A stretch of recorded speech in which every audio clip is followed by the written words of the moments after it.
Alright guys, so for changing the oil, you're gonna have this one door here and that one pull pin, and then you're gonna have to take off this rear piece here. So you got a 10 mil bolt in the middle, one on the left side, one here, and you see the oil symbol here. That's how you know to take this door off or this piece off.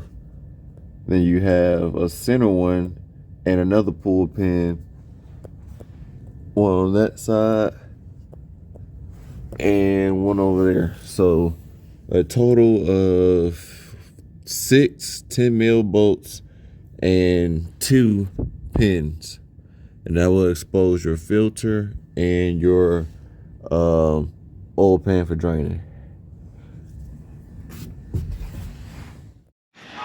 Alright, so once you get this access door off, the oil filter is a 27. You should have enough room to get your 27 in here and a socket wrench. If not, there's a slit here and you could put the handle through here to reach to the 27. And for the oil pan, it's a 17. You go ahead breaking this. Not much. It's not much of an oil pan here, but that's okay.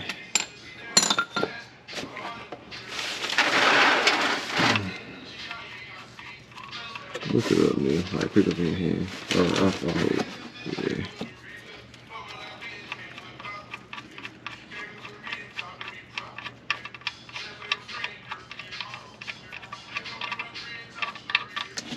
Ooh, shit. So it shoots back. So make sure you get that far back enough. Get your pan with your newspaper. I'll double check the specs, but I believe this car holds 7.3 quarts. It's the first oil change, so it's a little dark. And then once that drain comes, we'll move the pan up here and get to the oil filter. Alright, so for the filter, I got this OEM filter from get it from Genesis or Amazon. I'll set a link. I got this GReddy / GReddy magnetic drain bolt from Car Tuners. I think it was about 20 bucks. And it comes with its own washer, magnetic plug. But the filter itself comes with a new washer and a rubber gasket. So make sure you keep that rubber gasket. This already has a washer.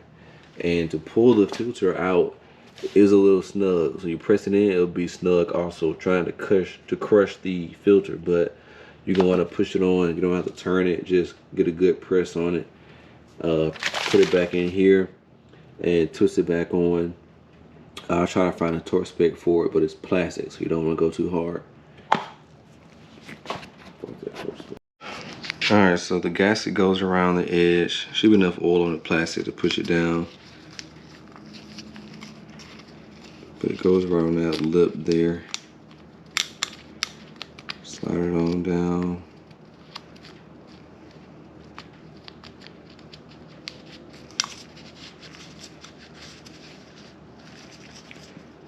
So now with that on there, I'm trying to push this filter on.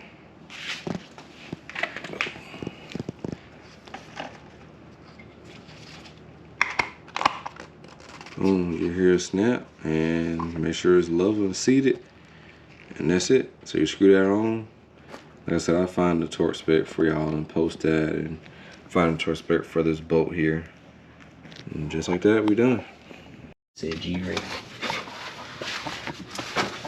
Alright, so GReddy magnetic drain plug installed. It's a 14. And torque spec for the drain plug is like 25-32. And the torque spec for the oil filter is, I believe, 24-28. So I did both at 25. Replaced the washer, so that's in there. And that's in there. That's a size 27. Torque to 15 with a new OEM oil filter and a gasket. So now all I gotta do is put our covers back on and that'll be it. The capacity is 6 quarts. I thought I read 7, but it says 6 quarts, so that'll be that. Oil change all done, so I'm doing what the manual recommends, which is full synthetic 530 Quaker State. Probably not the biggest fan of Quaker State, but this is what Genesis recommends, so I'm gonna put this in for now. I only have 3,300 miles, so as I get a little more wear and tear, and with the turbos and mods and stuff, I'll probably upgrade to a thicker oil for blow by. But this is what I'm gonna do now. They say 7.3. I didn't get 7.3 out, so I'm just gonna put 7 in here and check the dipstick and add accordingly. And oil change is all done.